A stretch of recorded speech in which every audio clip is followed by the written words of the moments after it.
لو بتتفرج على الفيديو ده فاحتمال كبير انك زهقت من المحاضرات اللي بتقولك حوش، استثمر، وعيش حياتك بعد ال60.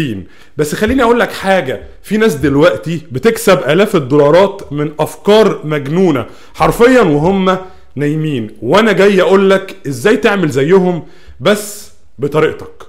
الثراء بأساليب مش تقليدية، شرح مفصل وتمرينات عملية. 1. استراتيجية الفلوس من الهوا، المنتجات الرقمية. الشرح: المنتج الرقمي هو حاجة بتعملها مرة وتبيعها 1000 مرة، مش محتاج مخزن ولا شحن ولا حتى راس مال كبير. انت بتبيع فكرة في شكل ملف PDF، فيديو، صوت او قالب جاهز. زي مثلا شخص اسمه محمود مصطفى شحاتة عمل كتاب PDF عن كيفية الثراء واسمه برمجة الثراء، وباعه برقم معين اول شهر وتاني شهر وتالت شهر. مصممة بتبيع قوالب انستجرام جاهزة على موقع جومرود ب$5 الواحد، بتكسب شهريا اكتر من $1000. التمرين: اكتب 3 مواضيع تقدر تشرحها او تساعد فيها الناس.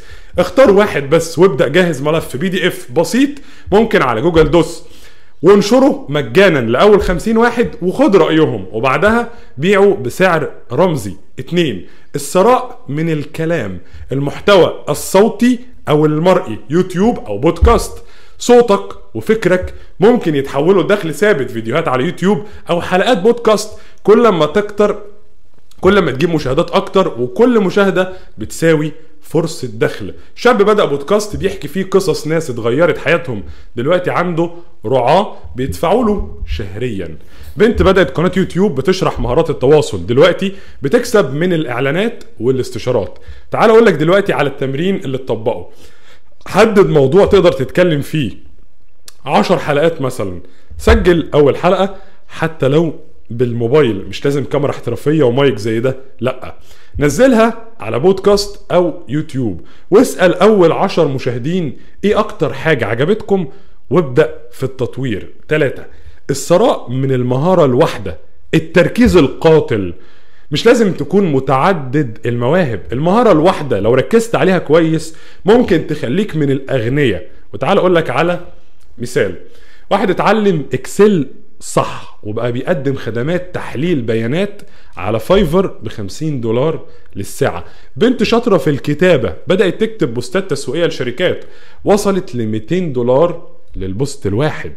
التمرين ببساطة: اكتب المهارة اللي اكتر ناس قالوا لك انك شاطر فيها، دور على كورسات اونلاين تطورها. خلال 7 ايام اعمل مشروع صغير بيستخدم المهارة دي، تقرير، تصميم، مقال، خطة الخ. 4. استراتيجية المكسب من جمهورك الصغير، المايكرو نيتش. مش لازم يبقى عندك 1,000,000 متابع علشان تكسب. 100 متابع حقيقي في تخصص صغير ممكن يدفعوا اكتر من 10,000 متابع فضولي. وتعال اقولك على مثال. واحد بيحب الطبخ الصحي لمرضى السكر، عمل قناة صغيرة بيشرح وصفات مناسبة، وبدأ يبيع كتب وصفات ب$10. واحدة بتشرح تنظيم الوقت للأمهات الجدد، وبتعمل جلسات استشارية ب$30 للجلسة. تعال اقول لك على تمرين. اختار جمهور دقيق جدا، مش الناس بل المحاسبين الشباب او الامهات اللي عندهم اطفال رضع، واعرف اهم 3 مشاكل عندهم. فكر في منتج رقمي او خدمة لحل مشكلة واحدة منهم. 5. الثراء من اللا شيء، التسويق بالعمولة الذكي. من غير ما تعمل منتج ومن غير ما تبيع حاجة بنفسك ممكن تكسب من التوصية. كل شركة بتدي عمولة لو جبت لها عملاء. شخص بيعمل مراجعات لكتب على يوتيوب وحاطط روابط الشراء بأمازون، بياخد عمولة على كل حد بيشتري. واحدة بتتكلم عن أدوات تنظيم الحياة وبتحط رواتب لأدوات على مواقع العمولة. التمرين ببساطة: اختار منتج فعلا انت جربته وعجبك، سجل نفسك في برنامج العمولة على كليك بانك او امازون هوت مارت. تمام؟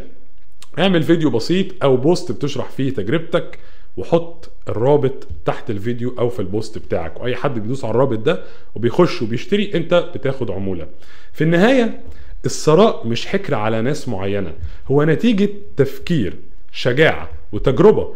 مش لازم تكون عبقري، بس لازم تكون مستعد تجرب، تغلط وتعيد الكرة. اختار فكرة واحدة من الفيديو ده وابدأ بيها النهاردة مش بكرة، مش لما تجهز، دلوقتي.